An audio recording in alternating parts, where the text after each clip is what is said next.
looks to warm up. Here we go, round one.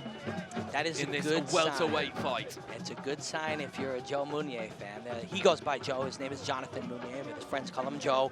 If you're a Joe Munier fan, seeing him relaxed and playful, this artist is at his best when he is in a state of play. And there, that was just a little, quote, pretend, as he popped down to touch the thigh and then came up with a punch. But look how fast this fight has started, Robin. Again, both players already with a grapple, already going forwards. Joe Munier's hands very high there, protecting his face. Just switching stances as well, which is something we've not seen so far. Nope, and Munier... Big right hand there by Imavov, though. Watch with Munier's front hand. Sometimes he will flare that elbow, and he uses it to goaltend and draw punches out from you and then counter. Watch his elbow, his front elbow. And see how he sort of swims through fighting? He flows through it. You don't see this tension before he punches. He just expresses it freely. It was a big hit and miss, though, there with the overhand. Even though, are you saying, Robin, psychologically it has an impact? No, I'm just sort of noting his movement, that it doesn't look like he's exerting himself heavily. So in these ones, yes, he's not necessarily hitting yet, but you watch how fluidly he's throwing. So he's using less energy, and he's keeping his heart rate low.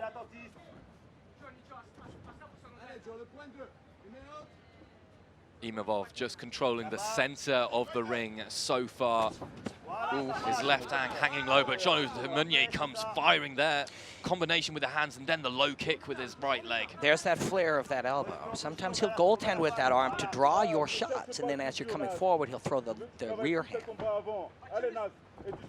That's a nice one. He disguised the kick with the movement of his body. It looked very much like he was throwing a punch. So as you're his opponent and you're seeing that, you brace for the punch or you look to react to the punch. He throws the kick and now the double leg takedown there as well by Munier. He's showing his whole versatility, his repertoire of what he's able to do. He's got Imavov up against the Aris Arena. Often what we'll see and what we'll note as we watch fights is somebody will try to take down, they'll either be stopped or the other person will get up, and we'll judge that as a success or a failure. But it's not so. These are all small choices that are being added to the way you play the game. Partial takedown success, or the, that's caught him there with the left hand, didn't he? And that's the look there where he's goaltending with that front elbow and then firing back with the rear hand. And again, he watches he flows, he swims these, so they don't always look like the most impactful shot, but they're fluid, and he doesn't burn as much sugar and burn as many calories, burn as much energy as he's doing it. That time, that right hand that big he threw, combination there, left-right there by Imavov, but Munier coming back with a big overhand right as well. Correct me if I'm wrong, Robin, but you get the feeling that Munier, he doesn't want to get into a grapple, but he wants to be in constant contact with his opponent. That's a really great observation. What he is wanting to do is at least make his opponent concerned with all possibilities, right? If you just stand and you kickbox with a man, he knows he's in a kickboxing fight. Now that can be valuable as well because you lure him into that. And then just, big right hand there by Nasruddin Imavov, flying knee as well. Munier just a little bit in trouble here. Yeah, that right hand was clean, and it was a lot of depth. Munier is in trouble. He's wobbled. Cut above the right eye there. Munier, you can see it bleeding quite heavily. It's another big combination by Imavov. Munier goes down. Imavov, he's in trouble. He smells blood here. Yep, Munier surrendered his back as well. He is neurologically affected by those punches, and you see it in the way his body is moving. That's the response, the result that Imavov was looking for. The early right hand came deep and penetrated deep to land on him, and since then Munier has not been back. There. Look at that. Hand on his face and then sliding in with the elbow. Munier, this is brutal stuff here, Robin. Look at his feet. There's blood all the way down to the foot here. Now, Munier's up, but he's going to get hit. Yeah, as you get up, you go back into the open space, and in space is where chaos lies. Munier's got his backs against the rope. He smells blood, Imavov. Deep trouble. This could be a lot of trouble for Joe Munier. District in trouble. Again, he goes down. Imavov. He pulled guard there. And it says he's aware enough and desperately wants to be in the fight enough that he's being disassembled, taken apart, overwhelmed by Imavov. That's over. It's over, that's it. It was a last-ditch. Nasruddin Imavov with a huge, huge performance. It's the first knockout, technical knockout in the first round here at the Ares Championships, Ares 1 in Dakar, sending out Joe Meunier seriously bloodied. God. Look at that. That was a beating, and it all started, and we'll see what we get from our replays, but it started with a deep right hand, turned the hip and the shoulder deeply in to hurt Joe, and you saw it wobbled Joe badly, and then it was just a systematic overwhelming as he picked him apart. Every shot was with bad intention. Joe, with a last-ditch effort, tried to pull guard to try to survive, but he could not. Nassourdine Imavov just exchanging a few words as well with Fernan Lopez there. Obviously very happy. I didn't quite get the exchange, but you could see big smile. I mean, he pounced on a mistake by Jonathan Meunier. Jonathan Meunier, he flew and then he was caught by that huge right hand. And then from there, Imavov never looked back. If people do want to go back and watch this one again on UFC Fight Pass, they'll see Joe whiffed on one right hand and felt a little bit off balance. Once that happened, Imavov was able to spot the openings and create the openings. There was an enormous, and right here, so he's already hurt. This is really the end. Joe tried to pull. There's a left hook and a right hook. See the vision of Imavov, highly focused here. Uppercut lands to the shoulder area, but he is overwhelming this man. And there's damage all over the face, elbows to the nose. But before this sequence, there was one key right hand in space. Space is where that chaos is, and that's what Imavov was looking for. And here, Robin, there was so much damage as well when Joe was kind of on the ground. Imavov had his hand on his face, just sliding that elbow, the left elbow, really deepening the cut around the eyes. And then, of course, that win there, just, you can see, again, though, calm and composed in the victory. 3 5-minute rounds if they need them in the Cage Warriors lightweight division. Here we go, round one, fighter, you ready? Bryce Logan in the yellow. Mason the Dragon Jones in the black and gray. Double champ takes the center of the cage. And he's been on a tear since he got released from the UFC. It's like we saw with Chase, and a little slip up can get you to that next level and make you that much more devastating in the cage. Ooh. Few calf kicks landed already. Yeah, if there's one term to describe Mason Jones, he's just a damage dealer. Everything this guy lands hurts you. And he's not afraid to take damage to give damage. Like the way that he's landed those calf kicks, a lot of them are landing shin to shin. But it's just he cares less about the damage than the guy he's hitting. Ooh. Looked like the glove got in the way there on that takedown attempt. Just a versatile martial artist as well. You know, he had 3 pro boxing bouts. Ooh. Very high-level judo competitor. Yeah, I'm pretty surprised the UFC let him go after only 2 losses. I believe he actually fought out his contract. He wasn't actually released from the UFC, so I know he had some injuries to deal with at that time from his last UFC fight to his first Cage Warriors fight. It was over a year, I believe, on the sidelines. And I have heard of that happening. But as we've seen in his last few fights, we know what a fully fit and dedicated Mason Jones can do. And this is exactly what you need to do if you get released or if they just don't renew your contract. Go out there and show the big promotions what they're missing out on, these big knockouts, these crisp performances. So far he's looking good, but nothing big has really landed yet on either side. The leg kicks are definitely doing a number, though. They're making Logan think about it, and I think they're going to set up the big punches at the top. Logan firing back with a couple of shots of his own there, though.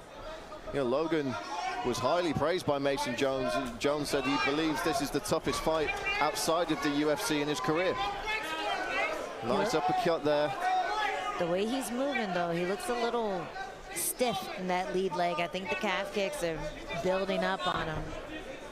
You tell by the way he's stepping back on it. It's kind of staying there when it should be moving with the back leg. Ooh. Another big kick from Jones. And if there's one thing you don't want to be, it's stationary in front of the Welshman. Yeah, getting kicked in the calf is like getting your foot stuck in the mud. It's just a half a step behind your other leg when you want to move.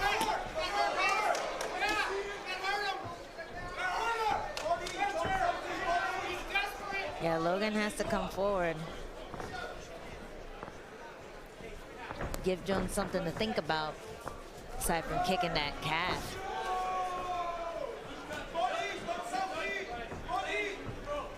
Ooh, nice big kick. Kick to the body there. Jones looking for the uppercut. Oh, nice jab.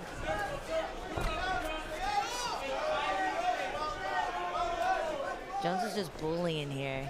Really getting Logan up against the fence and keeping his range well, too. He's not crowding him. He's staying in a good range where he can attack, kick, punch. Nice job by Logan getting in, though. I would hold on to this, try to work something here. Throw some knees, get the trip. Ooh, big elbow. He has that elbow knockout, so Jones is going to be looking for that attack. Ooh, nice hook on the entry, too. Jones relentless here. Nice jab.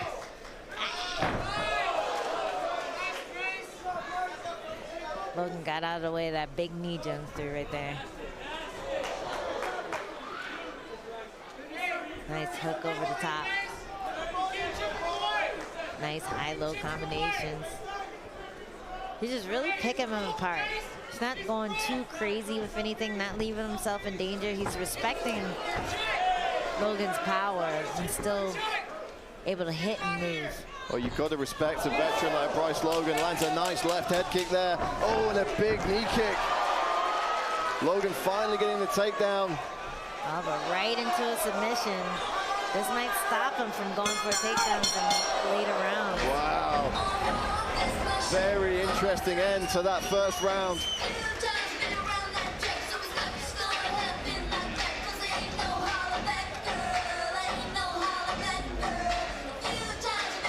Mason Jones, a phenomenal first round from the Welshman. Nice elbow on the break there, though, from Logan. Jones slipping on that knee. We have seen him stop people with those knees. That's how he stopped John McColgan in that lightweight title fight a number of years ago. Oh.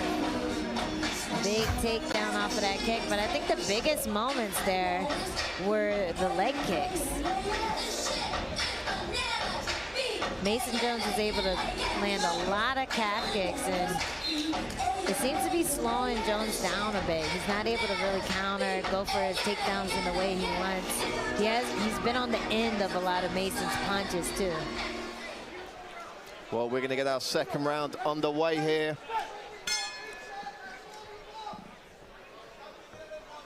Jones immediately coming out, taking center of the cage.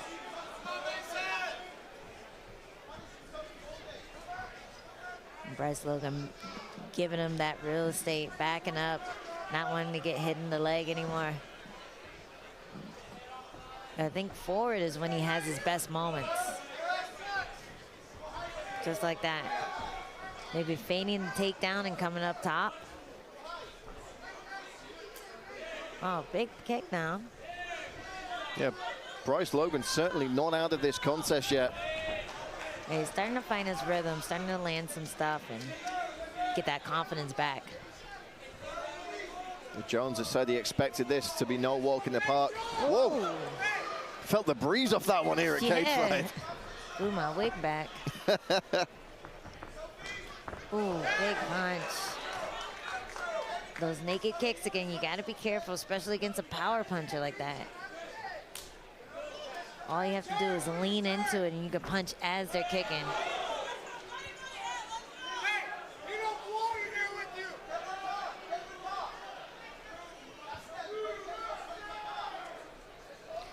I was wondering if we'd hear a USA chant today, but not enough Logan fans in the audience. Yeah, I've seen Mason Jones fight in Italy and get cheered there. He's popular wherever he goes. Well, it's his style. He comes forward, he throws a lot, he's not afraid of getting hit. Oh, beautiful combination from the Dragon there.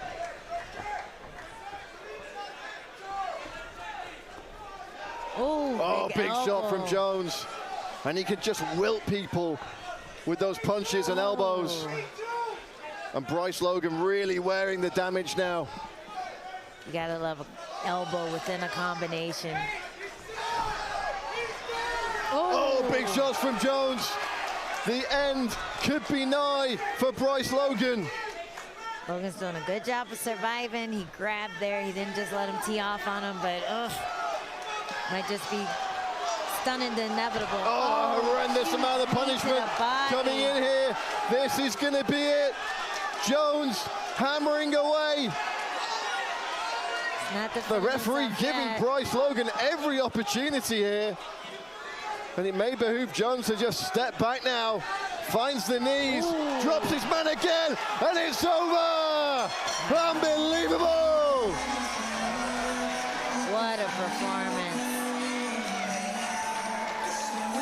I may have liked the referee to step in a little bit sooner there. I think that last knee was a bit unnecessary, but regardless, Mason Jones on an absolute tear since his return to Cage Warriors. 3 in a row now for the Dragon.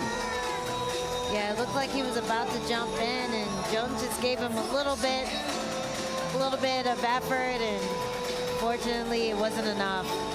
Mason Jones just jumped on there. Sorry, Logan gave him a little bit of effort. But what a performance. Every fight that he's had since he got cut is showing the UFC, showing big promotions that he's a finisher. And I think that's the big thing that stopped him from re-signing that contract. Had some injuries, had a decision when wasn't able to get the finish on the big show, but now he's just killing everyone, going in there, putting on exciting fights, landing with power and precision, variety. You saw that charging combo with the punches and the kick, and then here he landed that knee at the end to finally get the ref to jump in. What an impressive performance against a veteran like Bryce Logan. All right, gentlemen, this is the main event. It's for the LFA Welterweight Championship. We've been through the rules in the back. I expect a good, clean fight. Obey my commands at all times. Protect yourself at all times. Touch them up if you want.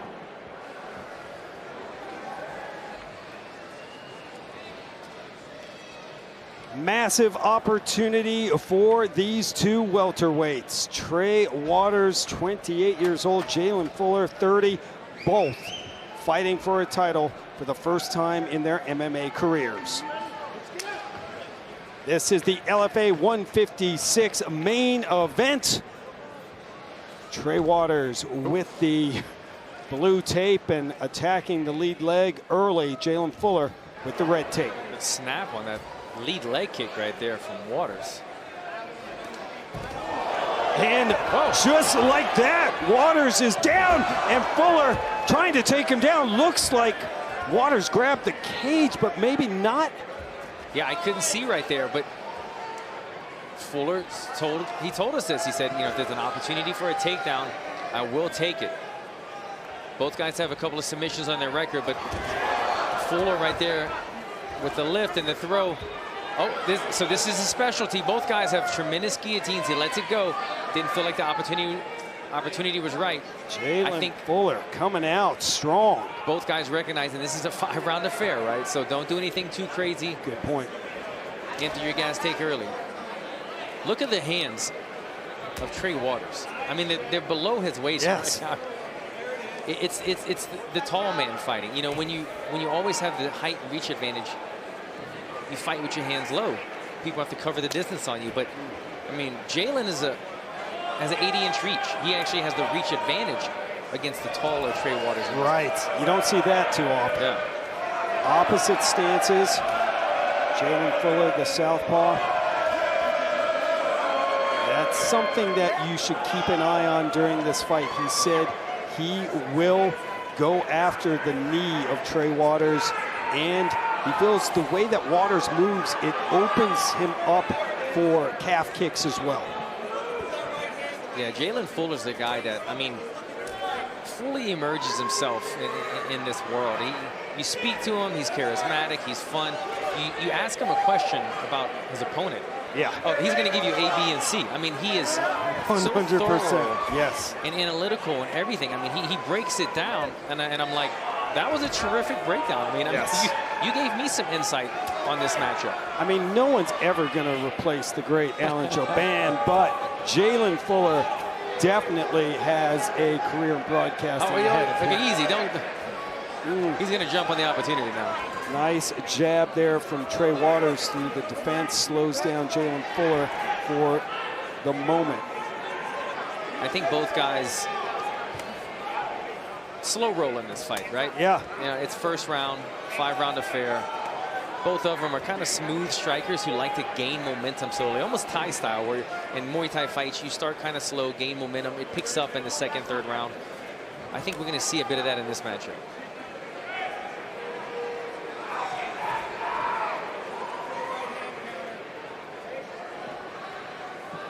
Under 2 minutes to go, opening round. And speaking with a nice kick from Fuller. Yeah, and then a great follow-up 1-2 after. That kick's going to be there for Fuller, being the southpaw fighter. The liver's right there on the right side of Waters. Backs up Fuller.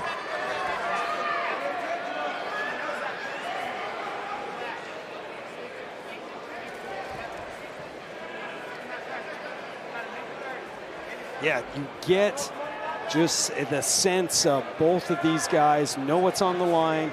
A little bit of a feeling out process here early. Yeah, the fight started with Waters opening up with a beautiful lead kick, and there's a nice calf kick as well. Since then, though, Fuller has been attacking that lead leg of Waters, and it seems to have Waters a bit hesitant to commit. He doesn't want to get that oblique kick right there on the knee and hyperextend his knee. Oh. Bit of kickboxing and taekwondo here in the opening round, with 24 of the 34 strikes thrown have been kicks. As we come up on 30 seconds to go in the opening round. I like what I saw out of both men just now. I like Waters attacking that calf. Long legs, attack those long legs. But I like how Jalen Fuller's looking to counter. Anytime that Waters is throwing a kick, it's a laser left hand from Jalen Fuller. Fuller did say that that would be part of the plan. Counter attacks, counter punching. Fuller, that was a busy, busy first round for the gentleman.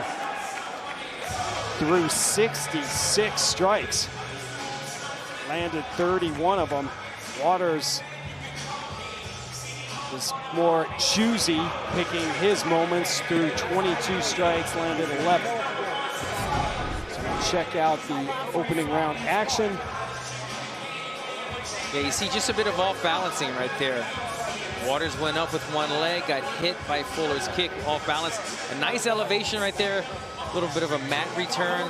They didn't want to wrestle too much, though. They let that go. They didn't want to burn their arms out. They know that they need to have, limber arms, to be able to be quick throughout the entirety of this fight. And not a lot of heavy shots landed. Right. I feel like Fuller was a bit busier.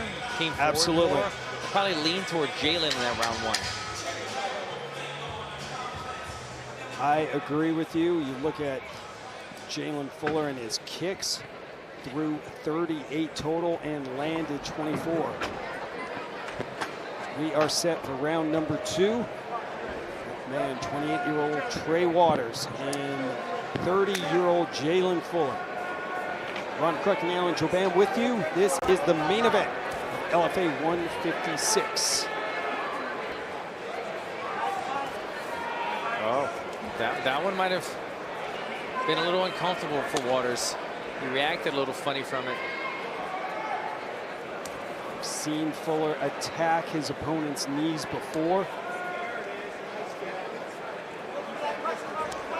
And the crowd's not loving this slow roll approach, but I do like putting money in the bank early. And leg kicks are great, but you have to do them in the beginning of a fight so that they take effect in the later rounds, right? And that's what these guys are doing. When it's the third round and you start low kicking, it's too late for that, buddy. But these guys are, they're smart. Jalen's a very analytical type fighter, a thinker. For sure. He's probably thinking, let me slow this guy down early. Open up with the hands later on in the matchup. And it's a beautiful game plan, really. I mean, Jalen Fuller, we have seen, has been able to end fights in an instant. He has 2 victories under a minute.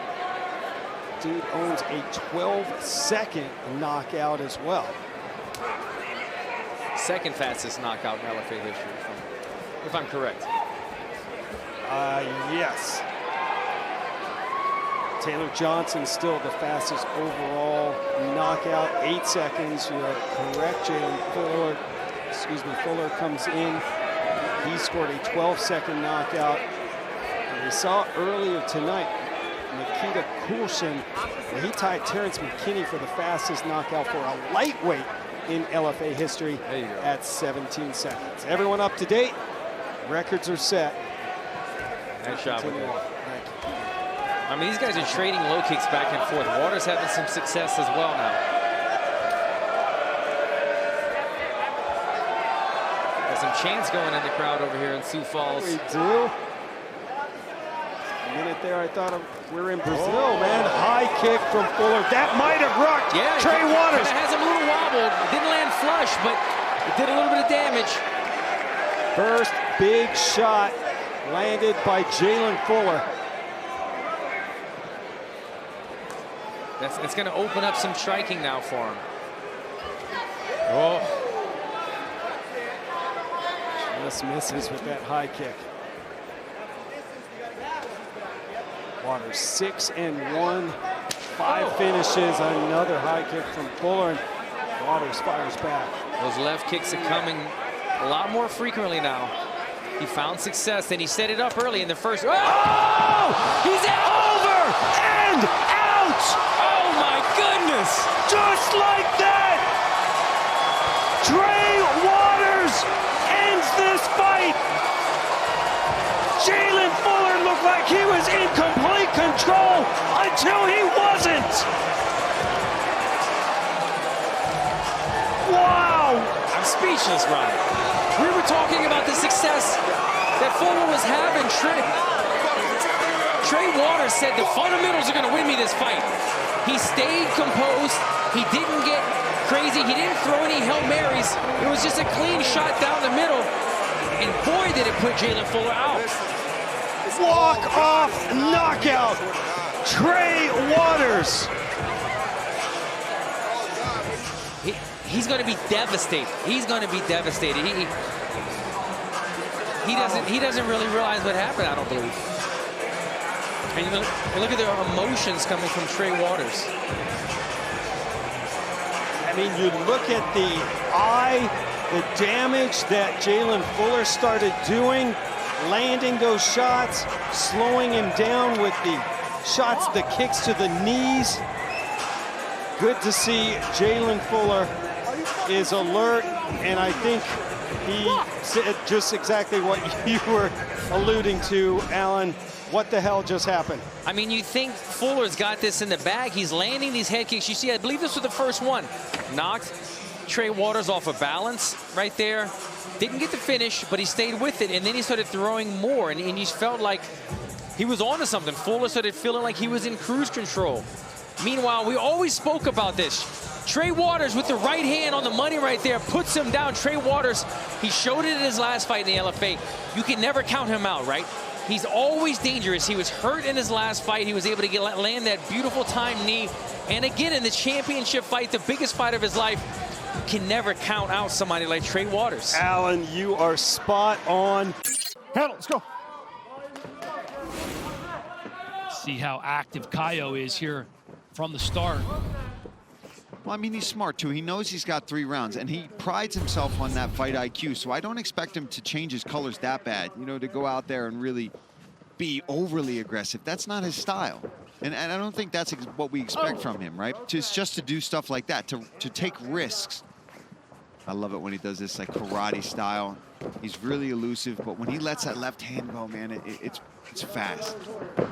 Very quick. He's such a dynamic striker, too. Exactly, and that bladed style that we see from him is so tricky. If you haven't, trained against someone who stands like that and moves like that, it can be really off-putting because they are so quick in and out of the pocket. He's able to move backward like you see there and land strikes as he's doing it. It's a very different look that not a lot of strikers in MMA have. Yeah, you can tell he likes to sit back, counter with that, bouncing in and out. Anytime you see a fighter who likes to stay light on their feet with that almost Machida-style karate, they're looking to bounce out. As you come in, they bounce in and strike, move their head just slightly off the center line. Like right there, he's waiting for Murray to close the distance. Hands maybe a little sloppy.